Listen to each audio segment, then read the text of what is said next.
Assalamualaikum warahmatullahi wabarakatuh. Baiklah Bapak Ibu sekalian, kita ada di lokasi pengungsian. Ini tepatnya di SMA Negeri 1 Tinanggung. Ini ada di lokasi sekitar ada 165 orang. Kita sudah wawancara tadi di bagian logistik. Ada 65 kakak. Sebagian kecil adalah anak-anak dan itu yang paling utama.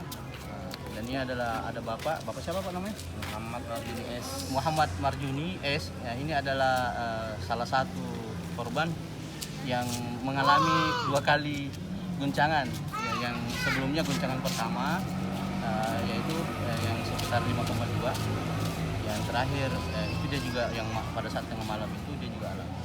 Ya mungkin Bapak bisa bercerita sedikit tentang bagaimana kondisi di sana sebelum akhirnya memutuskan untuk mengungsi ke wilayah sini. Silakan Pak. Baik, terima kasih atas waktu dan kesempatan yang diberikan. Sebelumnya, Assalamualaikum warahmatullahi wabarakatuh kepada seluruh pemirsa yang ada di tanah air.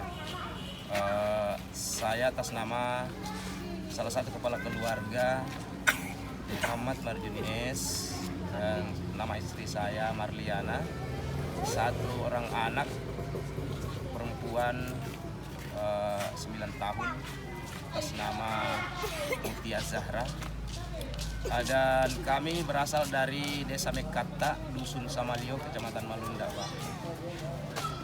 Dan pada saat itu sungguh di luar dugaan.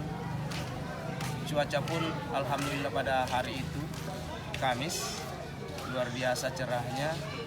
Dan paginya saya melakukan aktivitas di kebun yang selama ini kami laksanakan di sana untuk menyambung hidup sehari-hari, yaitu memagar kebun Pak pagi harinya.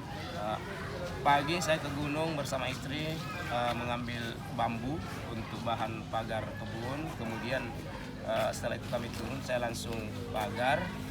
Setengah 12 siang kami istirahat siang. Nah baring tidurlah kami di rumah kami itu di kebun. Tepat setengah 2 saya bangun Pak, mengingat saya mau lanjut aktivitas pagar kebun saya itu. Saya sempat merebus air untuk membuat air kopi 1 gelas. Begitu kompor sudah saya matikan, kemudian alhamdulillah kopi yang saya buat itu sudah sempat saya teguk sekali, tiba-tiba meledak Pak. Langsung meledak, luar biasa ledakan. Kita tidak tahu apa yang terjadi. Jadi yang saya rangkul hanya pada saat itu anak dan istri saya. Kami hanya berrangkulan di situ Pak, di depan rumah-rumah kami yang di kebun. Berharap semoga artinya hanya ini sekali. Belum lagi saya duduk kembali membawa anak istri saya ke dalam rumah-rumah kami di kebun itu Pak, disusul lagi dengan ledakan kedua. Nah di situ kami sudah tidak ada artinya daya dan upaya untuk berpikir bagaimana selanjutnya kecuali lari. Ditambah Pak, warga-warga lain yang tinggal di Jalan Poros semua sudah masuk dengan membawa keluarganya yang mengatakan lari-lari ke gunung karena meledak di laut. Jadi namanya saya panik Pak, tidak sempat ngambil apapun kecuali pakaian yang di badan pada saat itu.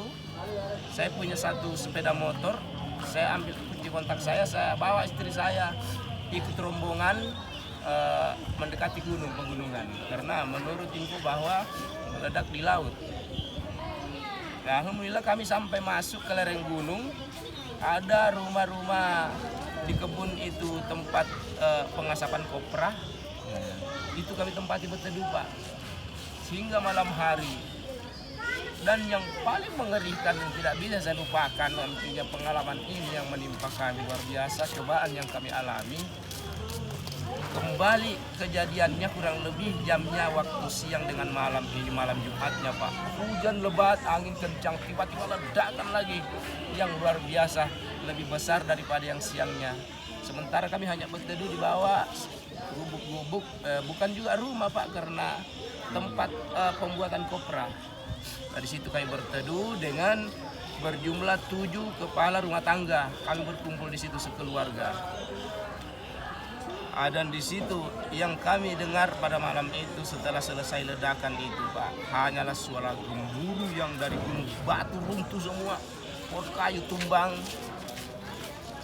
sampai kami alami sampai pagi saya tidak tidur sama sekali, dan anak istri saya cukup saya ambilkan pelapa kelapa itu Pak, saya jejer di atas tanah, saya suruh tidur mereka di atas, yang artinya apapun di situ kami pergunakan, ya namanya hanya diganjal dengan pelapa kelapa tersa hujan lebat, ya basah Pak, tapi apa boleh buat, ya namanya kita pada saat itu belum bisa berbuat apa-apa.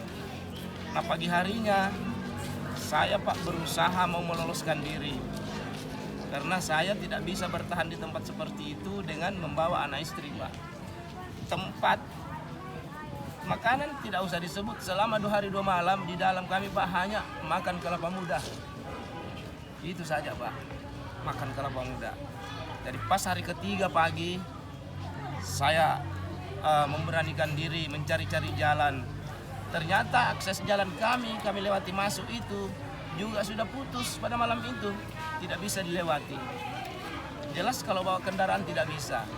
Jadi saya memberanikan diri, inisiatif demi anak dan istri saya cari celah di lereng gunung itu.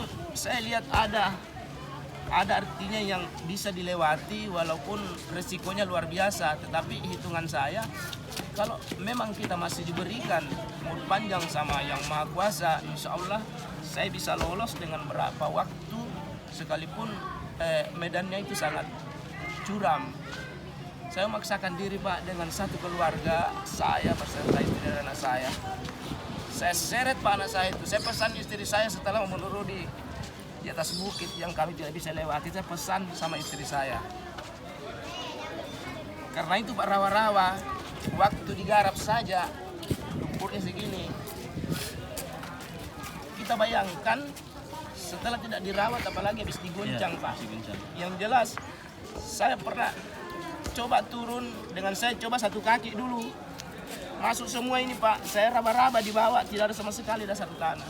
Jadi apa yang saya lakukan? Saya ambil apa yang ada di situ Pak, saya lempar semua ke lumpur itu, baru saya coba lari sekali ke sana. Jaraknya kurang lebih ya sini sama tembok sekolahan itu luasnya. Ya, 30 meter. Ya kurang lebih. Jadi saya coba lari ke sana sendirian, dengan artinya berat badan saya yang ada, dengan kecepatan saya tidak membawa beban apa-apa kecuali beban tubuh saya. Alhamdulillah saya bisa sampai. Nah, saya berpikir Pak, kalau saya menggendong anak saya dengan benteng istri saya, tidak mungkin seperti ini. Saya melihat ada pohon pisang yang tumbang, itu Pak yang saya ambil. Saya tidak potong daunnya karena tidak juga bawa parang, tapi malah saya jadikan sesuatu. Saya pegang itu Pak, pelapa pisang, saya seret. Saya suruh naik istri saya di situ, anak saya gendong. Saya lari ke rumah, saya pesan sama istri saya kalau di tengah nanti ada getaran, kemudian saya tidak bisa lolos, kalian harus lompat. Jangan menunggu saya. Yang penting kalian bisa lolos. Begitu bisa lolos Pak, alhamdulillah. Saya sempat bersujud di pinggir jalan itu, alhamdulillah ya Allah masih memberikan kesempatan kepada saya dengan anak istri saya untuk meloloskan diri. Artinya ini satu petunjuk bahwa saya masih diberikan kesempatan untuk keluar dari daerah kami sementara. Nah di situ Pak, setelah saya sampai ke Jalan Poros, saya sempat bergabung bersama warga lain yang bertahan di lokasi SPM Desa Mekata. Tapi hati saya memang sudah tidak akan di situ. Saya harus keluar. Mulai sore hingga malam, tengah malam saya mencoba mau ikut tumpangan dengan kendaraan yang ada lewat pada saat itu, tapi semua tidak ada yang singgahi.